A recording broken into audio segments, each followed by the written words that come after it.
15장은 이제 부활에 대한 장입니다. 그런데 어제 우리가 12절부터 그 19절은 부활이 없다고 한다면 이제 가정을 한 거죠. 그래서 만일 계속 나옵니다.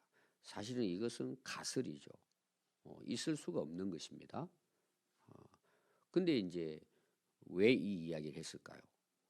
그 고린도 교회 성도들 안에는 그 부활을 안 믿는 사람들이 있단 말이에요. 오늘날도 똑같습니다. 그냥 교회 다니지만 죽으면 끝나지. 어떻게 부활이 가능하냐. 근데 보통 이제 그 당시 고린도 교회를 보면 헬라 사상이에요. 오늘 우리로 말하면 철학이 많이 발전이 된 그런 도시입니다. 머리를 쓰는 거죠. 철학이라는 것은 이제 인생의 답을 연구하는 거죠. 찾아가는 겁니다. 제가 앞에서도 이야기했죠. 부활은 찾아가서 우리가 깨닫는 게 아닙니다. 구원도 마찬가지예요. 왜 그럴까요? 우리는 죄인이에요. 영적으로 죽은 자들이에요. 죽은 자는 돌을 닦는다고 되는 게 아니고 선을 많이 행한다고 되지 않아요. 죄인은 그냥 죄인일 뿐이에요. 그 이상도 그 이하도 할 수 없어요. 우리가 학문을 공부하고 또 지식을 가지고 이것은 하나의 우리가 하나님을 알아가고 또 하나님의 말씀을 우리가 깨달아서 하나님이 하신 말씀을 따라갈 수 있도록 살아갈 수 있도록 어떻게 보면 하나님을 알도록. 근데 지금 우리가 생각하는 지식은 뭐가 될까요? 하나의 직업으로 보는 거예요. 내가 먹고 사는 방식으로. 근데 하나님은 몰라요. 특별히 이제 철학자들, 인생에 대해서 논하는 자들이 그렇게 해서 하나님이 만나주시는 사람도 있죠. 바울 같은 경우도 그렇고. 그런 사람들은 부활에 대해서는 이게 인정이 안 되는 거예요. 그래서 오늘날 신학자들 중에도 부활을 인정하지 않는 신학자들이 많습니다. 이걸 하나의 그 예수님에 대한 어떻게 보면 그 위대함, 이런 것을 드러내고 또 이제 어떤 학자는 이렇게 이제 이 부활을 해석을 합니다. 오늘에 맞게 다시 해석해야 된다는 거예요. 2000년 전에 제자들이 만들어 놓은 그 부활이 지금 우리에게 2000년이 지났으니까 그걸 이제 그 신학적으로는 재해석이에요. 이걸 다시 오늘에 맞게 해석해야 된다는 거예요. 부활을 그냥 그렇게 믿는 게 아니고 그것은 오늘 사도행전도 마찬가지죠. 사도행전 보면 이제 제자들이 예수님을 따르잖아요. 그 부활을 전하는 것은 그 예수님의 살았을 때의 교훈이 제자들을 통해서 오늘 우리들에게 증거되는 것을 부활로 보는 거예요. 굉장히 이게 어떻게 보면 그 현실적이에요.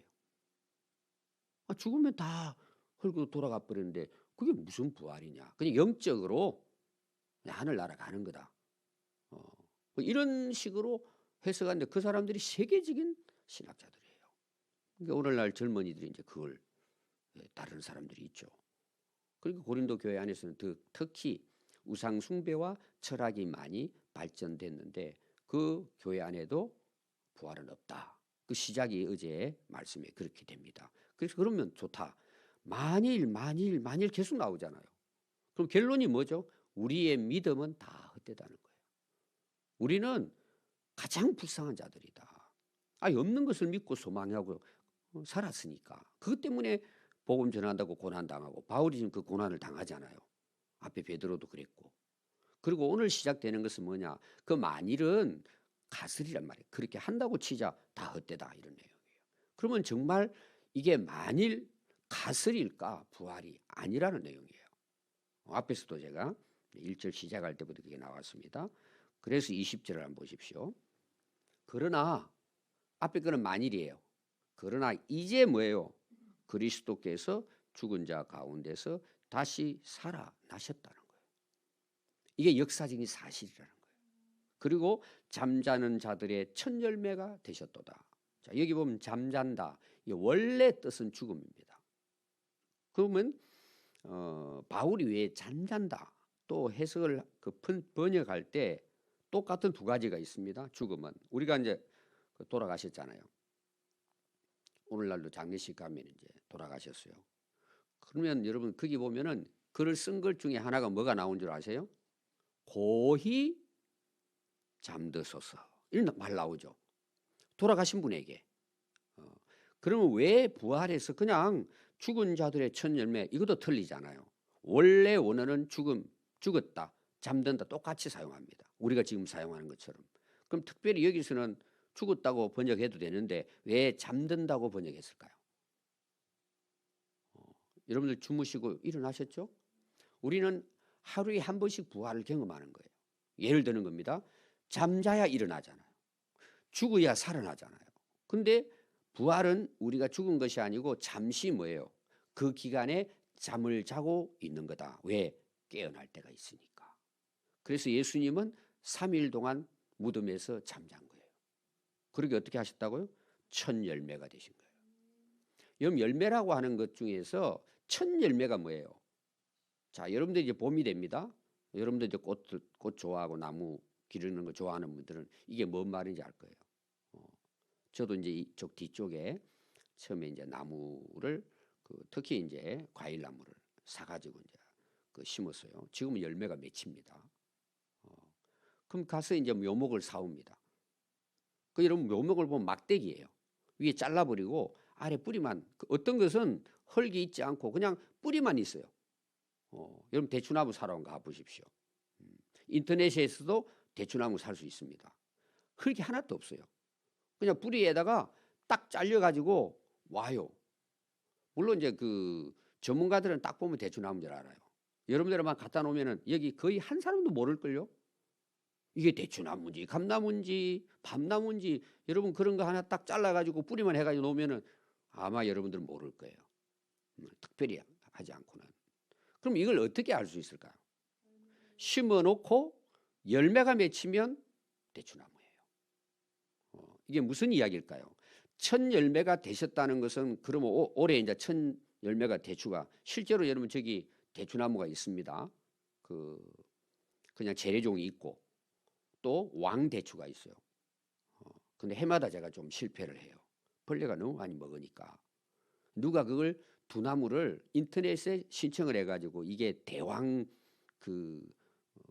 대추나무라고 심어오라고 정말 큰 거예요.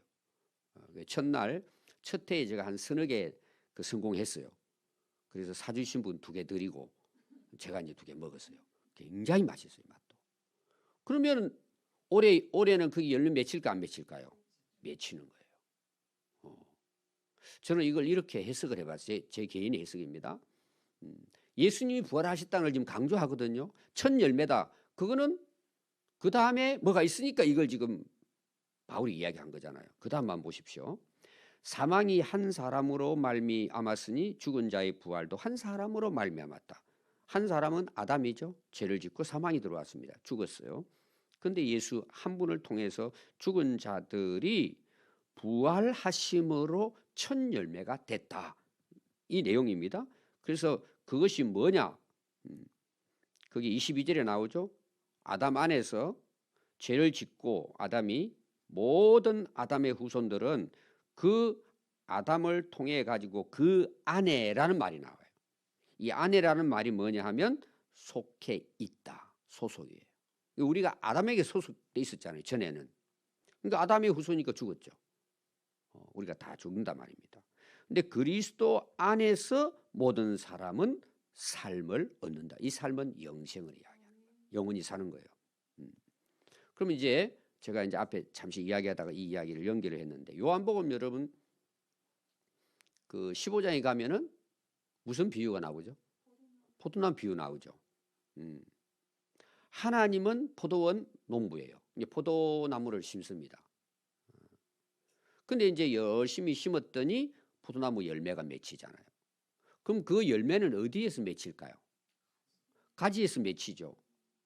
그리고 풍성한 열매를 농부가 얻습니다.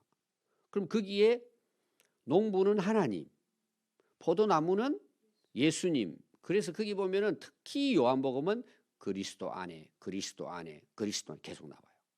이 안이라는 게 뭐냐 하면은 속해 있는데 비유가 뭐예요? 그 나무에 붙어 있는 가지예요. 그럼 꽃이 어디서 필까요? 가지에서 피어요. 그러니까 예수님의 나무, 예수님이 첫 부활의 열매를 맺었어요. 그럼 우리는 예수님께 붙어가지고 예수님 안에 예수님의 가지가 됐단 말이에요. 그럼 우리에게는 뭐가 열릴까요? 예수님의 열매가 맺겠죠. 그 열매는 오늘 여기 나오는 거 똑같습니다. 부활의 열매, 영생의 열매. 뒤에 보면 다 또 이 땅에서는 뭘까요? 주님이 주시는 기쁨이 너희 안에 있게 하려 함이라. 이렇게 나오는 거예요.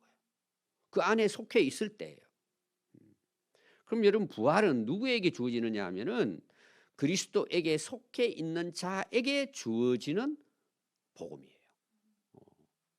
이것이 오늘 우리에게 22절에서는 그리스도 안에서 영원한 생명을 얻게 된다. 그런데 잠시 육신은 죽었다가 그럼 언제 우리가 부활할까? 자, 그게 이제 23절부터 나와요. 거기 보니까 차례가 나와요. 순서가 나옵니다. 부활은 순서가 있다. 세 가지로 나옵니다. 첫 번째가 뭐냐 하면 먼저는 첫 열매입니다. 첫 열매는 그리스도요. 자, 열매를 맺었어요. 예수님이 부활하셨어요. 그럼 그 안에 있는 사람 우리에게는 당연히 부활이 오는 거예요. 그거는 우리가 노력을 해가지고 내가 뭔 선한 일을 하고 막 이런 어떤 내 행위가 아니라 그분 안에 있기 때문에 우리가 부활하는 거예요. 우리가 그 생명 대신 그분 안에 있으니까 생명을 얻는 거예요. 이게 복음의 진리예요. 제가 수동태라는 말을 많이 했죠. 내가 뭘 스스로 해가지고 이루어지는 것은 복음이 아니에요. 그것은 우리가 구원받고 그리스도 안에 삶이 변화가 되니까 맺는 자연스러운 열매예요. 뭐 성령의 9가지 열매라든지 기쁨과 감사와 뭐 충성과 이 모든 열매들이 뭐예요? 그분 안에 있으니까 이거는 그냥 맺어지는 거예요. 부활도 마찬가지예요. 구원도 마찬가지예요. 그분에 의해 가지고 나에게 그게 이루어지는 거예요. 그게 뭘로 통하였어요? 믿음을 통해서. 그 믿음이 그리스도 안에 속해 가는 거예요. 그건 내가 선택해야 돼요. 믿음은. 다 이루어 놓은 것은 뭐예요? 내가 주신 선물을 받아야 되잖아요. 아무리 다 이루어 놔도 그것이 하나님이 우리 인간을 만들 때 하나님의 형상으로 지음받은 영을 가지고 있는 존재로 하나님은 하나님과 우리가 소통할 수 있는 의지를 주었단 말이에요. 그 내가 선택해야 돼요. 물론 이걸 전체적으로 나중에 가서 우리가 마지막에 하나님 앞에 딱 서면은 이 모든 것도 결국은 뭘까요? 다 하나님의 계획과 뜻 안에 있는데 우리가 몰라요. 이 부분에 대해서는. 여러분들 지나가는 사람이 선택받았을까 안 받아 누가 알아요? 그 뭘 보고 알죠? 그가 믿게 되는 거예요. 그래서 뭐 신학적으로는 이걸 구분해가 여러 가지 하지만은 분명한 사실은 뭐예요? 그 예수님을 내가 믿을 때 영생을 얻고 구원을 얻고 부활에 참여하는 거예요. 이건 우리가 해야 될 일이에요. 그리고 두 번째는 뭘까요? 그 다음에는 그가 강림하실 때에 어디에 속한 자예요? 여기 나오잖아요. 속하다. 앞에 보면은 안에 같은 내용이에요. 22절에 나오죠. 그리스도 안에 그리스도에게 속한 자가 뭐예요? 부활에 참여한다. 세 번째는 뭘까요, 여러분? 멸망이라는 거예요. 그래서 그 후에는 마지막입니다. 종말이에요. 그가 모든 통치, 이거는 세상의 악한 영들, 여러분들 에베소서 보면은 우리가 2장 1절에 우리가 그 안에 소속돼 있었어요.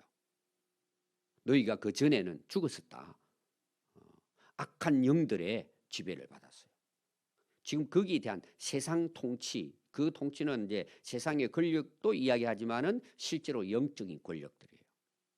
죄 이후에 이 악한 세상을 다스리는 모든 사단 마귀 권세라고 볼 수 있습니다. 통치와 모든 권세와 능력을 멸하시고 이걸 이제 요한계시록에 많이 나옵니다. 동물로 이렇게 해서 나오는 거 있죠. 나라를 아버지께 하나님 아버지께 바칠 때라. 이 말이 뭐냐? 하나님 원래 창조하셨죠. 우주 만물을. 근데 인간이 죄를 지으며 더럽혔죠. 그리스도 안에서 다시 이 땅에 예수님이 오심으로 마지막에 이 모든 것들이 뭐예요? 변화되어 이제 내일부터 나오는 이제 그런 내용들에게 이제 좀 나올 겁니다. 마지막에는 뭐 형체가 그게 35절부터 나옵니다. 부활은 변화된 것이에요. 지금 우리가 그걸 다 하늘나라를 알 수 없듯이 부활의 변화의 인간의 모습이 어떠할까? 뭐 어떤 사람은 그래요. 어린 아기로 부활한다. 또 어떤 사람들은 제일 이쁠 때, 청년 때 부활한다. 어떤 사람들은 내가 90에 돌아갔으면 90의 모습으로 부활한다. 이런 뭐 여러 가지 있어요. 이건 다 우리 입장에서 이야기하는 거예요. 예수님 뭐라 그랬죠? 결혼의 문제 나오잖아요. 그 유대인들이 예수님 괴롭히려고 7 그 형제하고 그 형수와 결혼하고 이런 내용 이제 그들이 이제 그 가정을 하는 거죠. 그런 엉터리 같은 질문을 하잖아요. 예수님 뭐라 그래요? 그때는 결혼하는 게 아니고 우리가 천사와 같다는 것은 뭐냐? 새로운 모습의 우리의 모습이에요. 영광스러운 모습이에요. 그럼 기대해야 돼요. 지금 우리가 생각하는 보이는 세계로만 이해하면은 하나님의 그 부활의 변화된 모습, 물론 예수님이 보여주셨지만 우리가 상상하는 그런 이상이라고 보면 돼요. 시공간이 없어요. 그러니까 우리 모습도 그때는 기대를 해봐야죠. 어떤 모습이 될지 상상할 수가 없죠, 사실은. 그래서 변한다 뒤에 보면 이제 나옵니다. 그때 이제 하나님께 바친다는 말은 뭐냐 하면은 예수님 안에서 둘째 아담인 예수님을 통해서 우리가 구원받은 하나님의 백성이잖아요. 이 모든 우주 만물뿐만 아니라 새로 변화된 그리스도의 그 죽음과 부활을 통해서 새롭게 변화된 그 모든 것들을 하나님께 올려드린다는 거예요. 그 예수님의 하신 일이니까. 그래서 모든 원수들을 그 발 아래 둘 때까지 반드시 왕노릇 하실 것이다. 끝까지 마지막에 하나님 나라가 완성될 때까지 예수님의 사역이 뭐냐 하면은 모든 원수들을 그 발 아래 다 묶어버리고 반드시 예수님은 왕노릇 하시고 우리도 왕노릇 하실 것이다. 이제 그런 내용이 나오죠. 그 말은 뭐냐? 전에 우리가 다스림 받았죠. 지금도 그 안에 다스림 받는 사람 많아요. 악한 영들에 의해 가지고. 근데 그때는 뭐예요? 예수님의 다스림 안에 우리도 그들을 뭐예요? 다스릴 수 있는 자리에 일어나는 거죠. 이제 그 왕노릇 한다. 그래서 맨 나중에는 멸망받을 원수는 사망이니라. 이 사망을 의인화한 거예요. 우리를 죽인 어떤 인격체로 그렇게 이제 그 설명을 하는 거죠. 사망이 인격이 아니잖아요. 죄의 결과로 사망이 우리를 지배하고 있잖아요. 근데 결국은 맨 나중에는 이 사망이 영원히 뭐예요? 멸망받는다. 끝난다. 누구와 함께? 사단 마귀의 권세와 함께 영원히 이들은 무정에게 들어가는 거예요. 끝난 거죠. 그럼 그곳이 천국이에요. 우리가 죄를 지을 수가 없어요. 그때는. 죄가 없고 사망이 없으니까. 그러니까 처음에 하나님이 이 땅에 에덴 동산을 만든 것하고 계시록에서 말하는 하나님 나라는 전혀 다른 거예요. 그것이 이제 하나님의 영원한 어떤 구속사 가운데 그 인간이 창조되기 전부터 계획하셨다. 이런 이제 말씀이 이제 성경에도 나옵니다. 그 최고의 마지막에 이 완성이 부활 이후에 주님이 오실 때 이루어진다. 이런 내용입니다. 이제 27절과 28절은 이제 하나님은 삼위일체이신데 예수님도 그 하나님의 아래 굴복된다. 그리고 하나님께 영광을 돌린다. 이런 내용입니다. 27절과 28절은 좀 우리가 해석하는 약간 난해구절이라고 이렇게 이야기합니다. 만물을 그의 발 아래 두셨다 하셨으니 온 만물이 예수님의 아래 굴복합니다. 만물을 아래에 둔다 말씀하실 때에 예수님이 그렇게 말씀하시는데 만물을 그의 발 아래 두신 이가 누굴까요? 하나님을 가리켜요. 이게 좀 헷갈리는 부분입니다. 그 중에 들지 아니한 것이 분명하도다. 하나님이 결국은 온 세상을 다스리고 예수님까지도 굴복해서 하나님께 모든 것을 올려드리고 그분께 영광을 돌리게 된다는 거예요. 마지막까지. 그게 이제 28절에 좀 더 자세히 나옵니다. 만물을 그에게 복종하게 하실 때에는 자, 만물이 예수님께 복종하게 하실 때에 아들 자신도 그때의 만물을 자기에게 복종하게 하신 하나님에게 복종하게 될 것이다. 좀 복잡하죠, 여러분? 마지막에 이제 간단하게 설명하겠습니다. 이유는 하나님이 만유의 주인이에요. 만유 안에 계시려 하심이니라. 자, 이걸 이제 좀 쉽게 여러분들에게 설명하면 빌립보서를 보면은 빌립보서 2장 6절과 11절에 이런 이제 말씀이 나옵니다. 그는 하나님 본체예요. 삼위일체 하나님이에요. 아들이신 예수님이. 근데 하나님과 동등됨을 취하지 아니하시고 사람의 모양대로 이 땅에 오셨습니다. 그리고 자기를 비워요. 이 비웠다는 의미는 그냥 겸손했다 이런 차원도 있겠지만 하나님이신데 인간이 됐다는 거예요. 하나님의 동등한 그 모습을 자기가 다 내려놨다는 내용이에요. 그리고 사람과 동등됨을 취하여 사람처럼 사람의 모양을 가지고 자기를 낮추신 거예요. 완전히 하나님의 어떤 동등됨을 그 근본 하나님의 그걸 전부 다 내려놓은 거예요. 이것이. 이게 이제 우리가 신학적으로는 이걸 이제 그 성육신이라 그러는데 이걸 가장 큰 것으로 봅니다. 십자가의 죽음보다도 더 하나님이 인간의 몸으로 오셨다는 이것을 더 기독교 복음에서는 더 핵심으로 보는 부분이 사실은 우리는 십자가 부활을 생각하지만 이것이 되지 않았다면 예수님의 십자가의 대속과 부활은 불가능하죠. 그분이 하나님으로 오셨는데 어떻게 십자가 못 박힐 수 있어요? 그것도 신학자들은 또 하여튼 그 머리가 좋으니까 그걸 또 논리적으로 해석합니다. 실제로는 십자가에 돌아간 게 아니다.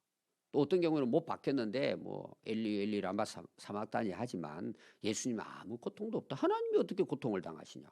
뭐 이런 해석도 하여튼 여러 가지 해석이 나옵니다. 우리의 해석의 근거는 뭘까요? 성경이에요. 그냥 그 말씀 믿는 거예요. 저는 왜 그렇게 자꾸 꼬이를 꼬게 하는지 모르겠어요. 여러분 그건 사람의 생명을 살릴 수가 없습니다. 그럴싸하게는 보이지만. 그래서 여러분 오늘날 저는 그래요. 성경을 공부하는 것도 설교를 듣는 것도 들으면 좋아요. 야 그게 오늘 현실에 맞구나. 지극히 현실적이다. 좋아요. 그런 면도 있을 거예요. 오늘의 삶에 적용하는 데 있어서. 근데 그것은 우리에게 생명을 가져다 줄 수 없어요. 우리의 목마름을 채워줄 수 있는 진리는 될 수가 없어요. 우리를 죽음에서 살릴 수 없어요. 현세적으로 그것이 좋을지는 몰라도 우리에게 부활을 가져다 줄 수 없어요. 여러분 이걸 잘 보셔야 돼요. 그래서 십자가에 죽기까지 복종하셨다고 나와요. 하나님이신데 삼위일체 하나님이신데 이게 마지막 때도 이렇게 지금 말씀하시는 거예요. 이것은 끝까지 뭐예요? 예수님께서는 이 하나님과 우리 인간의 관계의 중보자로서 우리를 부활에 이르게 하고 마지막 때까지 우리를 영원한 생명으로 인도하시는 예수 그리스도의 어떻게 보면 사명이죠. 그 사명을 끝날 때까지는 뭐예요? 예수님 자신도 하나님께 굴복, 복종하신다고. 그리고 마지막에는 뭐예요? 모든 영광을 그분에게 올려드리는 것이 예수님의 역할이라는 것을 부활까지 또 마지막까지 바울은 강조했다. 이렇게 볼 수 있습니다. 그래서 마지막 결론이 뭐냐? 그 빌립보서 계속 읽어보면 하나님이 지극히 높여 모든 이름 위에 뛰어난 이름을 주사 모든 무릎을 꿇게 하시고 하나님께 영광을 돌리게 하셨느니라까지가 예수님의 사역이에요. 구원의 사역이란 말이에요. 그리고 마지막에 하나님 나라를 먹고 삼일째 하나님은 본체가 되시죠. 그때 가서. 그래서 오늘 말씀의 중요한 진리는 뭘까요? 예수님은 부활의 첫 열매가 되셨다. 그에 속한 자는 뭐예요? 나중에 부활에 참여하게 된다. 이 부활은 역사적인 사실이다. 이것이 오늘 우리들의 소망이고 그 당시 핍박을 받고 고난을 받는 자에게 있어서 소망이 뭘까요? 부활하잖아요. 저는 부활을 생각할 때 한 번씩 이제 이런 생각을 해요. 여러분 영화 같은 데 보면은 주인공이 죽어요, 안 죽어요? 죽을 때도 있어요. 총 맞고 쓰러졌어요. 그렇게 해가지고 뭐 그냥 무덤까지 가요. 어떤 경우는 무덤 속에 딱 묻어가지고 마지막 칸을 닫으려고 한다. 예를 들어 이랬을 때 짱 하고 주인공 살아나잖아요. 총을 맞아도 안 죽어요, 주인공은. 그러니까 주인공이 여러분들이 그 연기를 할 때 총 맞아요. 쓰러져요. 자, 살아날 거를 믿고 쓰러져요. 또 죽지도 않았어요. 그러니까 오늘 제가 예를 들면은 우리는 잠자는 거예요. 죽음 두려워할 거 없어요. 그 시간이 얼마나 걸릴지는 모르지만 다시 주님 재림하실 때 우리는 예수님처럼 부활하게 된다. 이것이 오늘 우리의 소망이에요. 이 믿음이 있을 때 우리는 세상을 이길 수 있어요. 오늘도 승리하는 삶을 살아갈 수 있기를 바랍니다. 기도하겠습니다.